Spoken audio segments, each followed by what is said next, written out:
السلام علیکم ورحمۃ اللہ وبرکاتہ۔ ان الحمد للہ نحمده ونستعینه ونستغفره ونعوذ باللہ من شرور انفسنا ومن سیئات اعمالنا من يهده الله فلا مضل له ومن يضلل فلا هادي له وأشهد أن لا إله إلا الله وحده لا شريك له وأشهد أن محمدًا عبده ورسوله يا أيها الذين آمنوا اتقوا الله حق تقاته ولا تموتن إلا وأنتم مسلمون يا أيها الناس اتقوا ربكم الذي خلقكم من نفس واحدة وخلق منها زوجها وبث منهما رجالا كثيرا ونساء واتقوا الله الذي تساءلون به والأرحام إن الله كان عليكم رقيبا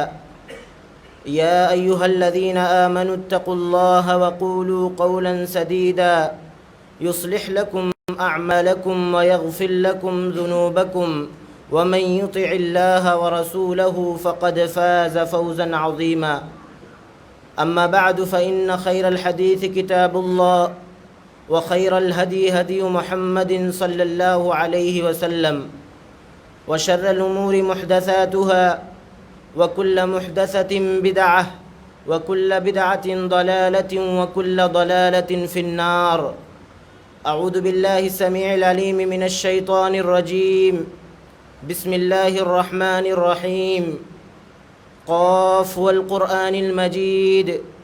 بل عجبوا أن جاءهم منذر منهم فقال الكافرون هذا شيء عجيب أإذا متنا وكنا ترابا ذلك رجع بعيد قد علمنا ما تنقص الأرض منهم وعندنا كتاب حفيظ بل كذبوا بالحق لما جاءهم فهم في أمر مريج أفلم ينظروا إلى السماء فوقهم كيف بنيناها وزيناها وما لها من فروج والأرض مددناها وألقينا فيها رواسي وأنبتنا فيها من كل زوج بهيج وقال الله تبارك وتعالى في موضع آخر ومن يشاقق الرسول من بعد ما تبين له الهدى ويتبع غير سبيل المؤمنين نوله ما تولى ونصله جهنم وساءت مصيرا رب اشرح لي صدري ويسر لي أمري واحلل عقدة من لساني يفقهوا قولي رب زدني علما سبحانك لا علم لنا إلا ما علمتنا إنك أنت العليم الحكيم اللهم أرنا الحق حقا وارزقنا اتباعه وأرنا الباطل باطلا وارزقنا اجتنابه آمین یا رب العالمین۔ ہر قسم کی تعریف و توصیف اس وحدہ لا شریک کے لیے لائق و زیبا ہے، جس نے ہم سب کو پیدا کیا اور جو تنہا پوری کائنات کا خالق و مالک ہے۔ بعدہ درود و سلام کے نذرانے ہوں اللہ کے تمام انبیاء کرام اور رسولوں پر، بالخصوص ہمارے اور آپ کے آخری نبی، آخری رسول، رسول عربی رحمت للعالمین جناب محمد الرسول اللہ صلی اللہ علیہ وسلم کی ذات گرامی پر۔ محترم حاضرین، سب سے پہلے ہم اللہ رب العالمین کا شکر ادا کرتے ہیں کہ اللہ تعالیٰ نے ہمیں اسلام جیسی عظیم نعمت سے مالا مال فرمایا۔ آپ اندازہ اس بات کا اس امر سے لگا سکتے ہیں کہ ایک انسان دنیاوی زندگی میں زمین بھر گناہ کر لے، لیکن اس گناہ کا تعلق اگر حقوق اللہ سے ہے تو اللہ رب العالمین چاہے گا قیامت کے روز تو تمام گناہوں کو معاف کر دے، یا اگر اللہ رب العالمین چاہے تو ایسے بندے کو جہنم میں ڈال دے اور گناہ کے بقدر سزا دے کر ایمان کی وجہ سے، شرک نہ کرنے کی وجہ سے اللہ تعالیٰ ایسے بندے کو جنت میں داخلہ دے دے گا۔ تو آپ اندازہ لگا سکتے ہیں کہ اللہ تعالیٰ نے ہمیں کتنی بڑی نعمت سے مالا مال فرمایا ہے۔ ہر مسلمان کی یہ ذمہ داری ہے کہ ہر حال میں اللہ رب العالمین کے اس نعمت کے عطا کرنے پر شکر ادا کرتے رہے، تاکہ اللہ تعالیٰ تا حیات اس نعمت کو سلب نہ کرے، مزید یہ کہ اللہ تعالیٰ بہت ساری نعمتوں سے ہمیں نوازتا رہے۔ اللہ رب العالمین نے جتنے بھی ہم سب پر انعامات کیے، ان انعامات میں سے ایک انعام اللہ رب العالمین کا یہ بھی ہے کہ اللہ تعالیٰ نے جس دین کا ہمیں پابند بنایا، جس شریعت کا ہمیں مکلف بنایا، اس شریعت کو پہنچانے کے لیے ہم تک اپنے سب سے چہیتے نبی، سب سے چہیتے رسولوں کے سردار، انبیاء کے سردار جناب محمد رسول اللہ صلی اللہ علیہ وسلم کو مبعوث فرمایا، اور یہ اصول دے دیا تمام لوگوں کے لیے، وما آتاکم الرسول فخذوہ وما نہاکم عنہ فانتہوا، کہ زندگی کے ہر فیکلٹی میں، زندگی کے ہر شعبے میں جناب محمد رسول اللہ صلی اللہ علیہ وسلم کی اطاعت کی جائے۔ اللہ کے رسول صلی اللہ علیہ وسلم نے جن چیزوں کا حکم دیا، اپنی طاقت بھر ان چیزوں کو کیا جائے، اور اللہ کے رسول صلی اللہ علیہ وسلم نے جن چیزوں سے روک دیا، ان چیزوں سے رک جایا جائے، تبھی ہمیں کامیابی مل سکتی ہے۔ شریعت نے گویا کامیابی کا یہ معیار طے کیا، اگر کوئی بھی انسان، کوئی بھی بندہ کامیابی چاہتا ہے تو جناب محمد رسول اللہ صلی اللہ علیہ وسلم کی اطاعت کرے، اور اللہ کے رسول صلی اللہ علیہ وسلم نے جن چیزوں سے روک دیا ان چیزوں سے رک جائے۔ لیکن آپ دیکھیں ہمارے یہاں اطاعت کا کیا معیار ہے؟ ہمارے یہاں اطاعت کا معیار یہ ہے، جو احادیث ہمارے موافق ہوتی ہے ہم ان احادیث پر عمل کرتے ہیں، جو احادیث اللہ کے رسول صلی اللہ علیہ وسلم کی ہماری طبیعت کے منافی ہوتی ہے، مخالف ہوتی ہے، ہم ان احادیث کو چھوڑ دیتے ہیں اور سمجھتے ہیں ہم کامیاب ہو جائیں گے۔ ہمارے یہاں اطاعت کا یہی معیار ہے۔ اس سے بڑھ کر میرے بھائیوں افسوس کی بات تو یہ ہے کہ اللہ کے رسول صلی اللہ علیہ وسلم کے بہت سارے فرامین، اللہ کے رسول صلی اللہ علیہ وسلم کے بہت سارے حکم پر عمل کرنا ہمیں اچھا نہیں لگتا۔ کس کو نہیں معلوم کہ داڑھی رکھنا یہ شریعت اسلامیہ میں فرض کر دیا گیا، لیکن اس کے باوجود بھی بہت سارے لوگ داڑھی کو شیو کرائے ہوئے ہیں۔ اللہ کے رسول صلی اللہ علیہ وسلم کا حکم معلوم ہے، لیکن انہیں داڑھی رکھنے میں مزہ نہیں آتا۔ شریعت اسلامیہ پر عمل کرتے ہوئے، جناب محمد رسول اللہ صلی اللہ علیہ وسلم کی اطاعت کرتے ہوئے انہیں چاشنی نہیں ملتی۔ اللہ کے رسول صلی اللہ علیہ وسلم نے اس کی وجہ بیان فرماتے ہوئے ایک موقع پر فرمایا تھا۔ حضرت انس بن مالک فرماتے ہیں، اللہ کے رسول صلی اللہ علیہ وسلم نے ایک موقع پر فرمایا، ثلاث من کن فیہ وجد حلاوۃ الایمان، کہ تین چیزیں ایسی ہیں اگر ایک بندے کے اندر یہ تین چیزیں پائی جائیں گی تو اسے شریعت اسلامیہ پر عمل کرنے میں مٹھاس محسوس ہوگی، ایمان کی چاشنی اسے ملے گی۔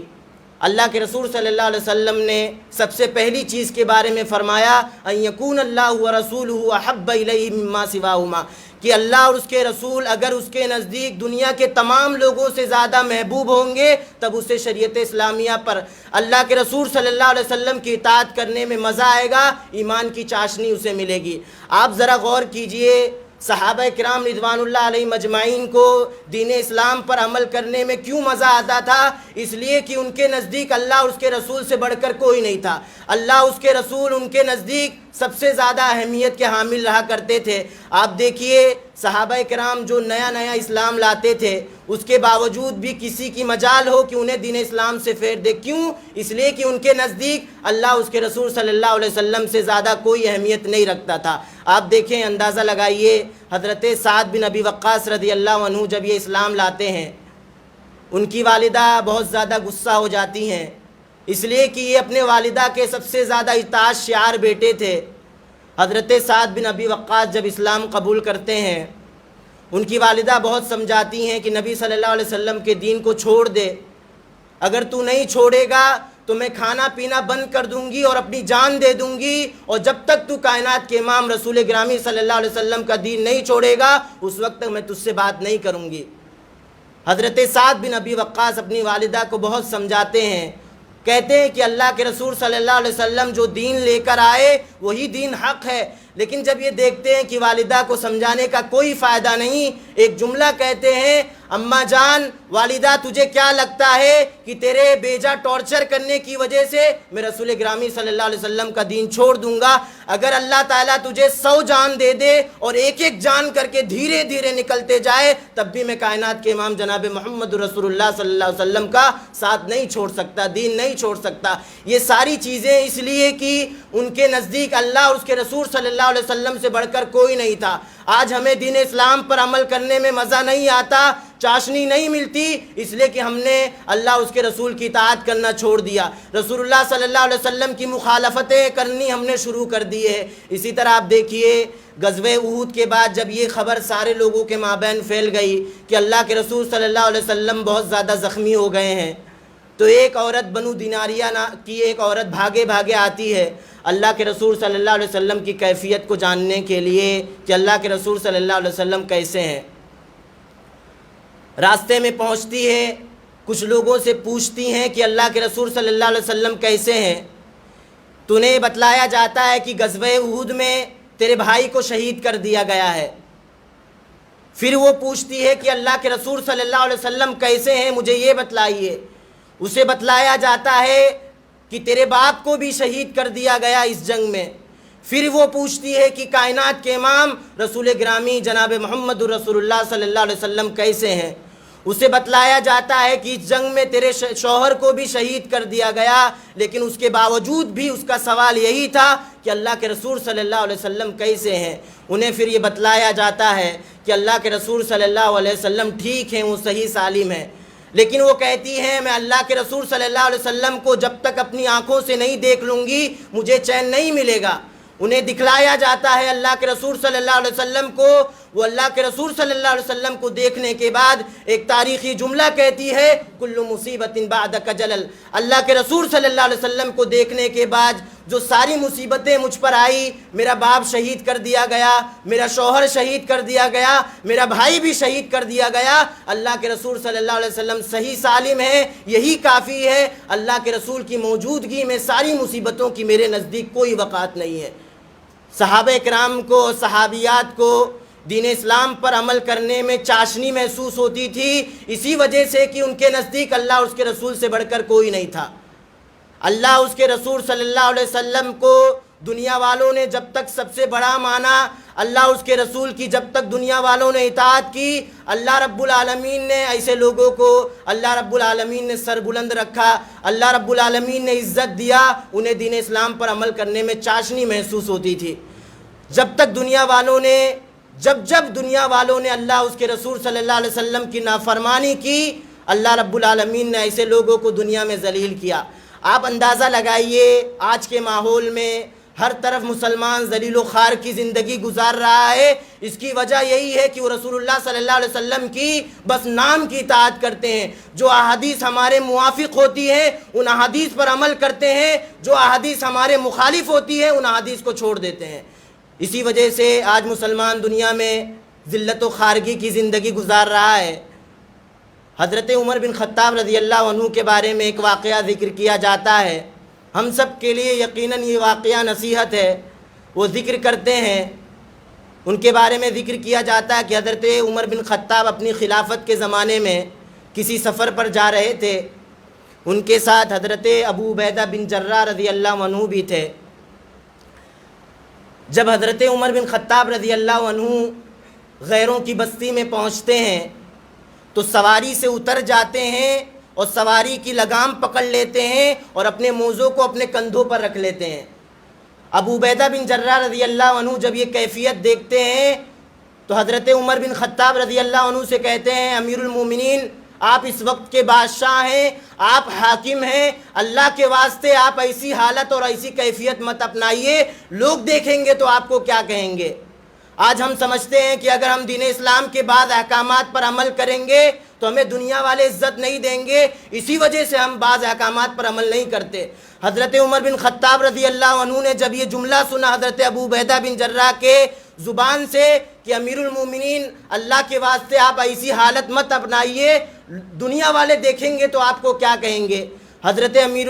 عمر بن خطاب یہ بڑے غصے ہوتے ہیں اور کہتے ہیں ابو عبیدہ تم نے ایسی بات کہی ہے، اگر تمہارے علاوہ کوئی اور کہتا تو میں اسے ایسا سبق سکھاتا، اتنے کوڑے مارتا کہ زندگی بھر وہ یاد رکھتا۔ ابو عبیدہ نحن قوم عزنا اللہ بالاسلام، ہم ایسے لوگ ہیں کہ اللہ تعالیٰ نے اسلام پر عمل کرنے کی وجہ سے ہمیں عزت دیا ہے، اللہ اس کے رسول کی اطاعت کرنے کی وجہ سے اللہ رب العالمین نے ہمیں عزت دی ہے۔ ہم یہ سمجھتے ہیں بہت سارے فرامین کو اللہ کے رسول صلی اللہ علیہ وسلم کو ہم چھوڑ دیتے ہیں عمل کرنا، یہ سوچتے ہوئے کہ دنیا والے ہمیں عزت نہیں دیں گے۔ حضرت عمر بن خطاب کہتے ہیں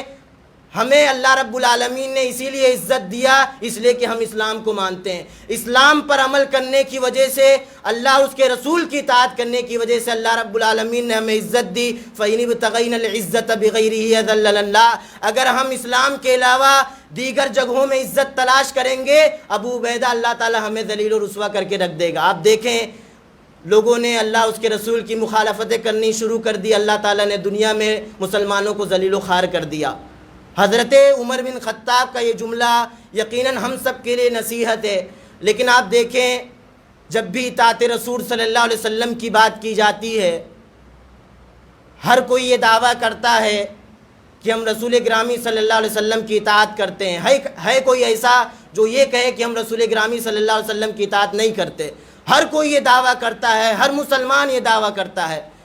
لیکن آپ بتائیے، میں پوچھنا چاہتا ہوں یہ کیسی اطاعت ہے اللہ کے رسول صلی اللہ علیہ وسلم کی کہ آپ زندگی کا کوئی بھی ایسا فیکلٹی، کوئی بھی ایسا شعبہ بتا دیں جس میں آپ رسول گرامی صلی اللہ علیہ وسلم کی مخالفت نہ کرتے ہوں۔ شادی بیاہ کا مسئلہ ہو، زندگی گزارنے کا مسئلہ ہو، حتیٰ کہ عبادات میں بھی رسول اللہ صلی اللہ علیہ وسلم کی صحیح حدیث معلوم ہونے کے باوجود بھی ہم مخالفت کرتے ہیں۔ ہمارے یہاں ہماری مسجدوں میں ہر نماز سے پہلے امام یہ تاکید کرتا ہے کہ صفوں کو درست کر لی جائے، قدم سے قدم اور کندھے سے کندھا ملا لیا جائے۔ اس کے باوجود بھی بہت سارے لوگ، اللہ کے رسول صلی اللہ علیہ وسلم کا خود یہ معمول تھا کہ نماز شروع کرنے سے پہلے لوگوں کی صفیں درست کراتے، اس لیے کہ صفوں کی درستگی میں نماز کی تکمیل ہے۔ اس کے باوجود بھی بہت سارے لوگ اس بات کو سن کر انسنی کر دیتے ہیں، اپنے مابین ادھر ادھر فضا قائم کر لیتے ہیں، جگہ خالی چھوڑ دیتے ہیں۔ آپ بتائیے یہ اللہ کے رسول کی اطاعت ہے؟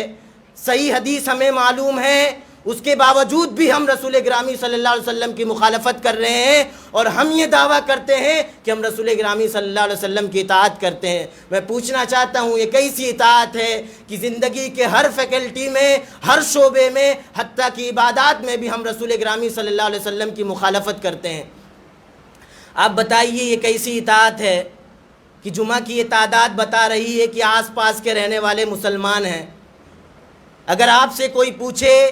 کہ آپ جمعہ پڑھنے کیوں آئیں تو یقیناً آپ یہ جواب دیں گے کہ رسول گرامی صلی اللہ علیہ وسلم کا حکم ہے۔ تو آپ یہ سن لیں، جس نبی نے جمعہ قائم کرنے کا حکم دیا، اسی نبی نے 5 وقتہ نمازوں کو قائم کرنے کا حکم دیا ہے۔ ہم دعویٰ کرتے ہیں کہ رسول اللہ صلی اللہ علیہ وسلم کی اطاعت کرتے ہیں، جب من میں آتا ہے ہم احادیث کو لے لیتے ہیں، اور جب من میں آتا ہے رسول گرامی صلی اللہ علیہ وسلم کی مخالفت کرتے ہیں اور دعویٰ کرتے ہیں کہ ہم رسول گرامی صلی اللہ علیہ وسلم کی اطاعت کرتے ہیں۔ آپ بتائیے یہ کیسی اطاعت ہے کہ جب ہم کوئی غلط کام کر رہے ہوں، ہمارے سامنے اللہ کا کوئی بندہ صحیح موقف لے کر، صحیح حدیث لے کر اللہ کے رسول صلی اللہ علیہ وسلم کی ہمارے پاس آتا ہے اور ہمیں بتلاتا ہے آپ جو کام کر رہے ہیں وہ غلط ہے، اس کے باوجود بھی بسا اوقات ہم اس حدیث کو قبول نہیں کرتے۔ ہم یہ کہہ کر اللہ کے رسول صلی اللہ علیہ وسلم کی احادیث کو چھوڑ دیتے ہیں کہ ہمارے موقف کے خلاف ہے، ہمارے فلاں امام نے تو ایسا کہا تھا۔ آپ بتائیے یہ کتنی بڑی جرات ہے کہ اللہ کے رسول صلی اللہ علیہ وسلم کی صحیح حدیث آپ تک پہنچ رہی ہے اور آپ یہ کہہ رہے ہیں کہ ہمارے فلاں امام کے خلاف ہے۔ آپ بتائیے امام کی اہمیت اللہ کے رسول صلی اللہ علیہ وسلم سے زیادہ ہو گئی۔ آپ بتائیے دنیا میں ہم نے خود اپنا امام بنایا، ہم نے خود اپنا بزرگ اور پیشوا بنا لیا، ہمارے امام کی کوئی بات نہیں مانتا، ہمارے امام کی کوئی مخالفت کرتا ہے، ہم یہ سمجھتے ہیں کہ وہ اپنی عاقبت اور اپنی آخرت خراب کر لے گا۔ آپ بتائیے جسے عرش والے نے بڑا بنایا ہے، جسے کائنات کے رب نے بڑا بنایا، جناب محمد رسول اللہ صلی اللہ علیہ وسلم کی نافرمانی کر کے ہم یہ کیسے سمجھ لیتے ہیں کہ ہماری آخرت سنور جائے گی؟ آپ بتائیے کیسی اطاعت ہے؟ آپ دیکھیے ہم اماموں کی بات کرتے ہیں، امام شافعی رحمۃ اللہ علیہ کے پاس ایک شخص آتا ہے اور وہ کہتا ہے کہ امام مجھے فلاں مسئلے میں اللہ کے رسول صلی اللہ علیہ وسلم کو کوئی حکم بتلا دیجئے۔ امام شافعی رحمۃ اللہ علیہ کو اس مسئلے کے بارے میں علم تھا، اللہ کے رسول کی حدیث پیش کر دیتے ہیں۔ اس کے بعد وہ آدمی دوبارہ سوال کرتا ہے، آپ مجھے بتلائیے اس موقف میں، اس مسئلے میں آپ کی ذاتی رائے کیا ہے؟ امام شافعی جب یہ سنتے ہیں غضبناک ہو جاتے ہیں، کہتے ہیں کہ بے وقوف، میں تجھے اللہ کے رسول کی حدیث پیش کر رہا ہوں اور تو مجھ سے یہ کہتا ہے کہ میری رائے اس مسئلے میں کیا ہے؟ اللہ کے رسول کی حدیث آ جانے کے بعد میری رائے کی کیا حیثیت رہ جاتی ہے؟ ہم اماموں کی بات کرتے ہیں، کوئی صحیح حدیث ہمارے سامنے لاتا ہے، ہم یہ کہہ کر چھوڑ دیتے ہیں کہ ہمارے فلاں امام کے خلاف ہے۔ آپ بتائیے، دنیا میں ہم نے خود اپنا بڑا بنایا ہے اسے، ہم اس کی مخالفت کو برداشت نہیں کرتے، لیکن رسول گرامی صلی اللہ علیہ وسلم کی مخالفت کو برداشت کر لیتے ہیں۔ دراصل ہم نے اللہ کے رسول صلی اللہ علیہ وسلم کی مخالفت کی سزا ہم نے معمولی سمجھ رکھی ہے۔ آپ اندازہ لگائیے،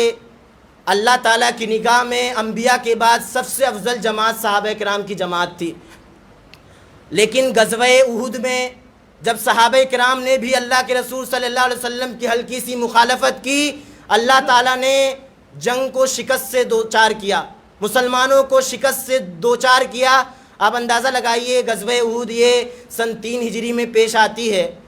اللہ کے رسول صلی اللہ علیہ وسلم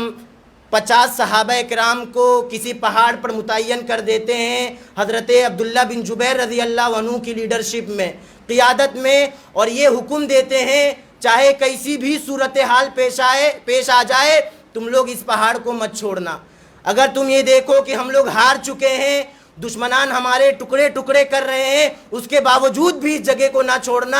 اگر تم یہ دیکھو کہ ہم لوگ جیت چکے ہیں، اس کے باوجود بھی اس جگہ کو نہ چھوڑنا۔ مطلب یہ کہ اللہ کے رسول صلی اللہ علیہ وسلم نے صحابہ کرام کو تاکید کی کہ کسی بھی حال میں اس جگہ کو نہ چھوڑنا۔ لیکن دیکھیں، جب جنگ شروع ہوتی ہے، اللہ تعالیٰ مسلمانوں کو فتح نصیب فرماتا ہے۔ دشمنان یہ پیٹ پھیر کر جا چکے تھے، تقریباً جا رہے تھے۔ صحابہ کرام کو،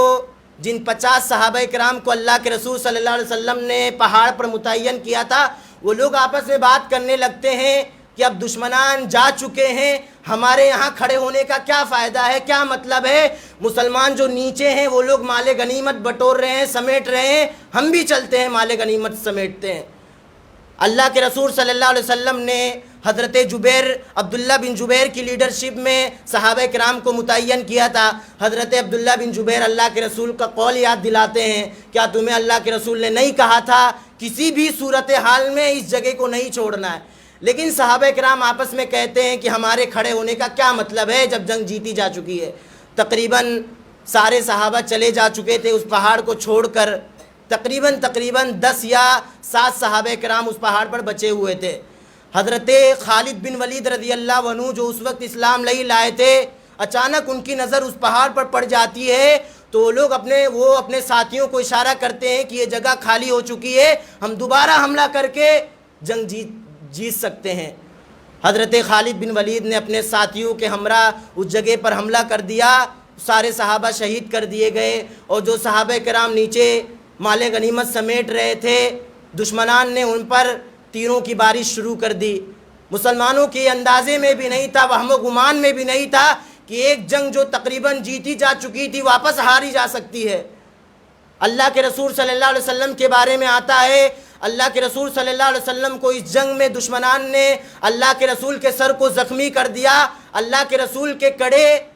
آپ کے صلی اللہ علیہ وسلم کے رخسار میں دھس گئے،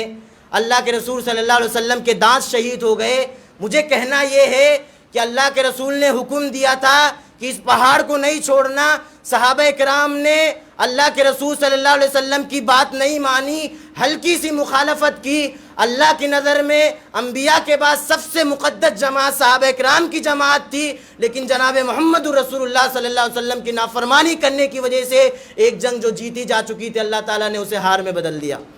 تو آپ یہ سمجھتے ہیں کہ مخالفت کر کے کی سزا، مخالفت کا انجام بہت ہلکا ہے۔ آپ اندازہ لگائیے، صحابہ کرام کی آپ زندگیوں میں دیکھیے کہ صحابہ کرام کے یہاں اطاعت کا کس طرح کا جذبہ پایا جاتا تھا۔ دیکھیے، ہر مثال میں صحابہ کرام کی مثال دی جاتی ہے، اس وجہ سے کہ صحابہ کرام رضوان اللہ علیہم اجمعین نے، یہ وہ مقدس جماعت ہے جس نے قرآن مجید کو اپنے سامنے نازل ہوتے ہوئے دیکھا، رسول گرامی صلی اللہ علیہ وسلم کی زندگی کے تمام پہلوؤں کا عملی مشاہدہ کیا۔ اللہ کے رسول صلی اللہ علیہ وسلم نے اگر حکم دیا کہ اپنی فیملی کو قربان کر دیا جائے، صحابہ کرام اس کے لیے بھی تیار ہو جایا کرتے تھے۔ اللہ تعالیٰ نے اسی جذبہ کو دیکھ کر، اسی ایمان اور حوصلے کو دیکھ کر قیامت تک پیدا ہونے والے تمام لوگوں کے لیے صحابہ کرام کے ایمان کو آئیڈیل بناتے ہوئے فرمایا فَإِنْ آمَنُوا بِمِثْلِ مَا آمَنْتُمْ بِهِ فَقَدْ اهْتَدَوْا، کہ اگر لوگ صحابہ کرام کی طرح ایمان لے آئیں تو یقیناً وہ لوگ کامیاب ہو جائیں گے۔ تو صحابہ کرام کے ہاں آپ کو دیکھنا ہے کہ اطاعت کا جذبہ کس طرح تھا۔ آپ دیکھیے اسلام کی سب سے پہلی لڑائی، سب سے پہلا معرکہ غزوہ بدر میں اللہ کے رسول صلی اللہ علیہ وسلم نے صحابہ کرام سے کسی مسئلے میں مشورہ طلب کیا۔ حضرت ابو بکر رضی اللہ عنہ کھڑے ہوتے ہیں، اپنے اعتبار سے کوئی مشورہ دیتے ہیں۔ اللہ کے رسول صلی اللہ علیہ وسلم ان کے مشورے کی تعریف کرتے ہیں۔ اس کے بعد حضرت عمر بن خطاب رضی اللہ عنہ کھڑے ہوتے ہیں، وہ بھی اپنے اعتبار سے مشورہ دیتے ہیں۔ اللہ کے رسول صلی اللہ علیہ وسلم ان کے بھی مشورے کی تعریف کرتے ہیں۔ اس کے بعد حضرت مقداد بن عمرو رضی اللہ عنہ کھڑے ہوتے ہیں، اللہ کے رسول صلی اللہ علیہ وسلم سے پیارا جملہ کہتے ہیں کہ اللہ کے رسول صلی اللہ علیہ وسلم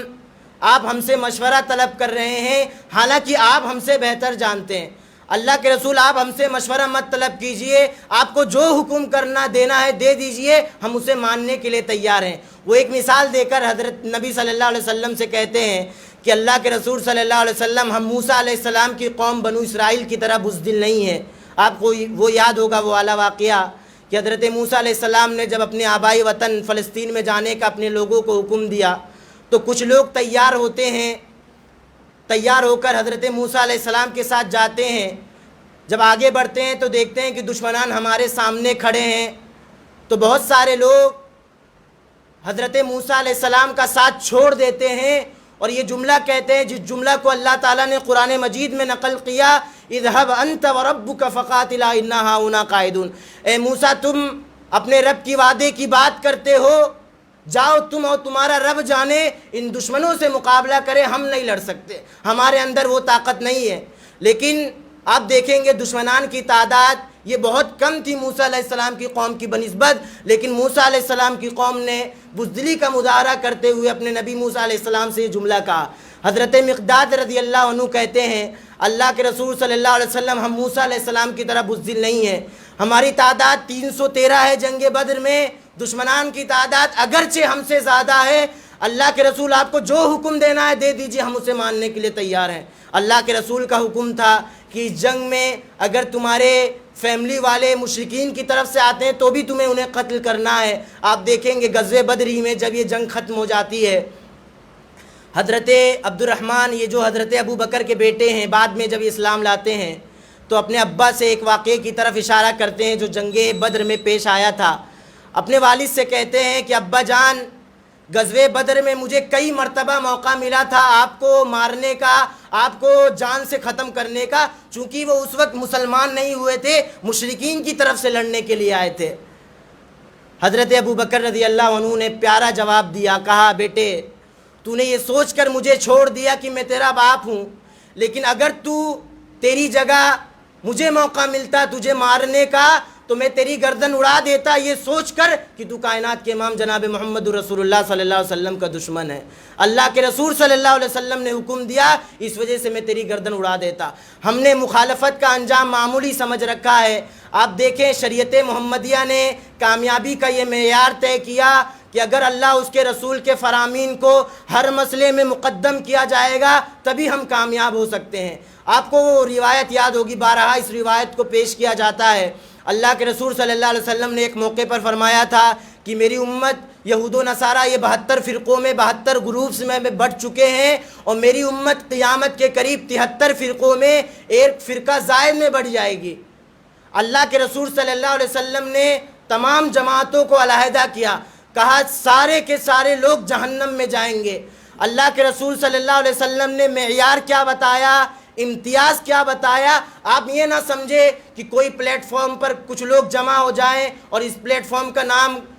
کوئی ٹائٹل دے دیں اور یہ سمجھے کہ اس ٹائٹل کی بیس پہ ہم کل قیامت کے دن کامیاب ہو جائیں گے۔ کسی بھی مسلک کا کوئی بھی نام دے دیں، اس مسلک کی وجہ سے ہم یہ سمجھے کہ کل قیامت کے دن ہم کامیاب ہو جائیں گے۔ مسلک اور ٹائٹل کی بنیاد پر کوئی کامیاب نہیں ہوگا۔ اللہ کے رسول صلی اللہ علیہ وسلم نے سارے لوگوں کے بارے میں کہا کہ سب کے سب لوگ جہنم میں جائیں گے، جو جماعت کامیاب ہوگی اس کا امتیاز یہ ہوگا کہ وہ ہر مسئلے میں، ہر شعبے میں کائنات کے امام جناب محمد رسول اللہ صلی اللہ علیہ وسلم کے فرامین کو مقدم کرتے ہوں گے۔ ما انا علیہ و اصحابی، جس طریقے پر میں ہوں اس طریقے پر اگر لوگ چلتے ہوں گے تبھی کامیاب ہو سکتے ہیں۔ صحابہ کرام رضوان اللہ علیہم اجمعین نے جس راستے کو اپنایا، اگر لوگ اسی راستے پر چلیں گے تبھی کل قیامت کے دن کامیاب ہو سکتے ہیں۔ اگر ہم اس کے برعکس کرتے ہیں، اللہ تعالیٰ نے قرآن مجید میں یہ وعید سنا دی، وَمَن يُشَاقِقِ الرَّسُولَ مِن بَعْدِ مَا تَبَيَّنَ لَهُ الْهُدَى وَيَتَّبِعْ غَيْرَ سَبِيلِ الْمُؤْمِنِينَ نُوَلِّهِ مَا تَوَلَّىٰ وَنُصْلِهِ جَهَنَّمَ وَسَاءَتْ مَصِيرًا،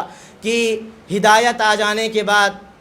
مسئلے کا صحیح علم ہو جانے کے بعد جو رسول اللہ صلی اللہ علیہ وسلم کی مخالفت کرے گا،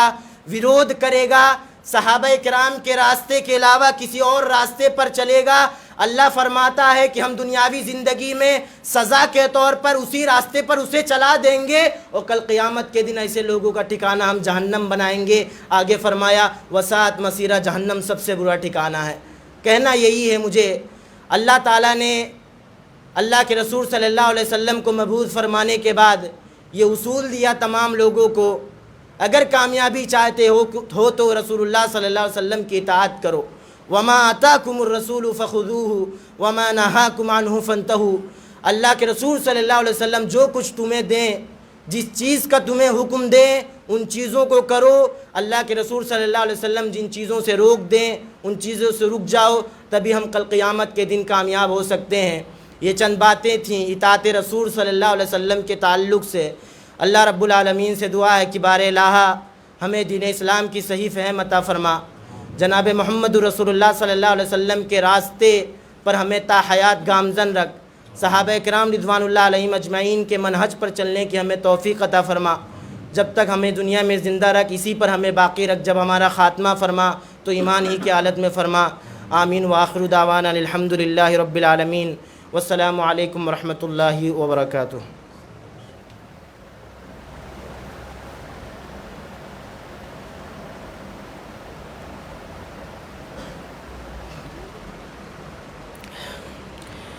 ان الحمد للہ نحمده ونستعینه ونستغفره ونعوذ باللہ من شرور انفسنا ومن سیئات اعمالنا، من يهده الله فلا مضل له ومن يضلل فلا هادي له، واشهد ان لا اله الا الله وحده لا شريك له، واشهد ان محمدا عبده ورسوله۔ ان الله وملائكته يصلون على النبي يا ايها الذين آمنوا صلوا عليه وسلموا تسليما۔ اللهم صل على محمد وعلى آل محمد كما صليت على إبراهيم وعلى آل إبراهيم إنك حميد مجيد۔ اللهم بارك على محمد وعلى آل محمد كما باركت على إبراهيم وعلى آل إبراهيم إنك حميد مجيد۔